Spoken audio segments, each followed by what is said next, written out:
My name is Kala, Arvind Kala. If there is a God at all, he has a very perverse sense of humor. Why on earth am I saying that? I'm saying that because whenever people go to remember God, he ends up killing them in stampedes. So why?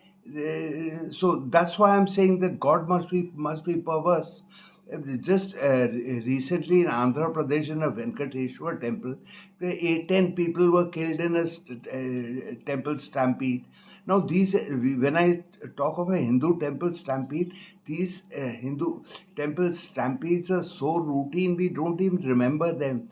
In an average year, there are at least um, uh, maybe 15, 20 Hindu temple stampedes will end up killing, say, a few score people, maybe a couple of hundred people, and it is so routine that we don't even notice, we don't even remember the number of people who died in Kumbh and stampedes. Uh, just recently, outside Delhi, in a UP town called Hathras, 121 people were killed who had gone for a religious gathering, and they were going through a narrow corridor, and there was a stampede, and 121 people died. And invariably, it's women and children who are too weak to resist the crush of people. Everywhere it's the same. God rewards Muslims the same way. Don't you remember around 10 years ago in Mina, in some place in a Mecca, during the Hajj pilgrimage, 2,400 people died in a crash. In 1990, in Hajj, there's a tunnel there, the 500-meter tunnel, and there was a crush of people.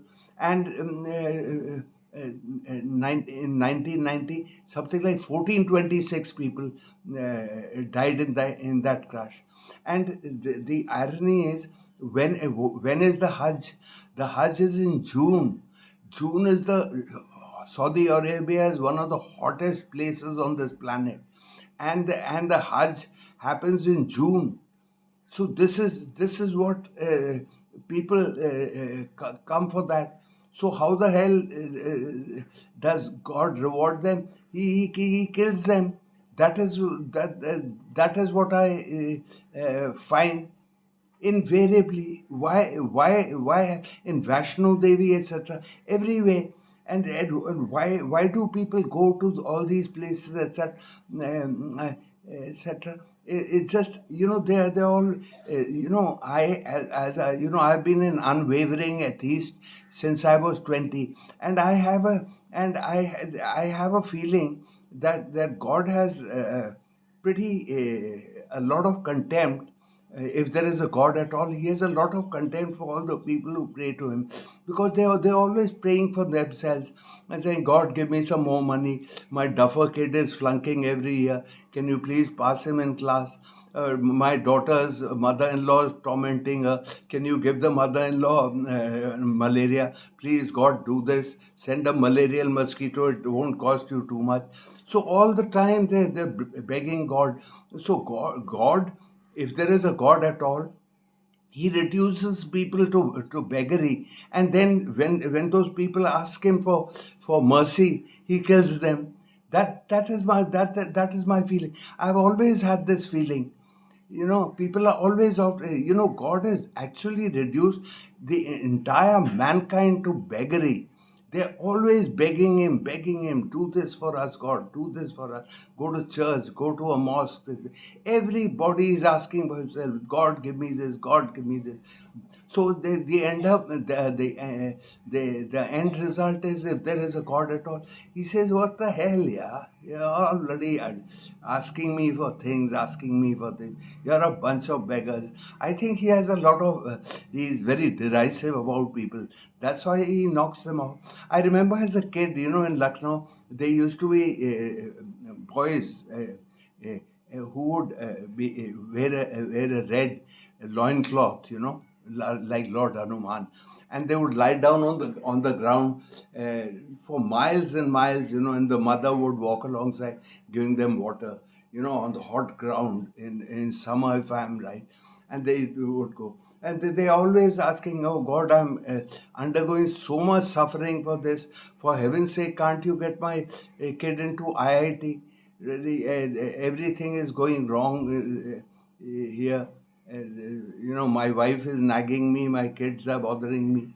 Nothing is working out. My car stopped. I couldn't fix the tire. So I have a feeling, being an unwavering atheist, I've been somewhat lucky in life. Lucky in the sense that my life has been full of narrow escapes. I'm always escaping from some crisis or the other. That's my destiny. Somehow all my life I've just managed to escape through. And I think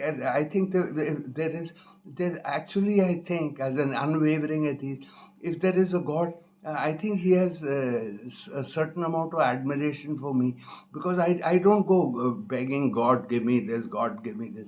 And I find it very hypocritical, and I don't find it virtuous at all. If I'm begging God to give me this or make me better looking or improve my health, etc.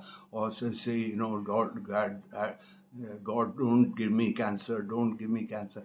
If everybody is going to ask God for things, what is God going to do? If there's a India-Pakistan cricket match and both sides are praying, God, let India win, let Pakistan win. Who's got to choose?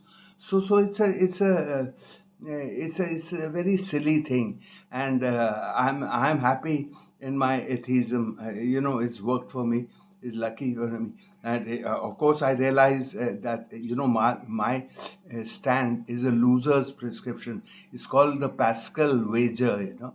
If there is a God, he'll punish me because I don't believe in him, and if there's no God, I don't benefit because there's no God anyway. So when I say there's no God, God doesn't get offended because he's not there. So these are jumbled ideas, but I thought I would bring these to light, because all the time I hear of these Hindu temple stampedes and Hajj stampedes and these stampedes, and everybody who goes to goes to. I don't see God giving anybody anything, yeah, ever anything. Nobody gets anything from God. Well, friends, I've said this bit. I'll bid you farewell. Please forward it to everybody. Yeah, this is good stuff. Don't listen to the other idiots on YouTube. Yeah, listen to me. All right. Okay. See you later, alligator.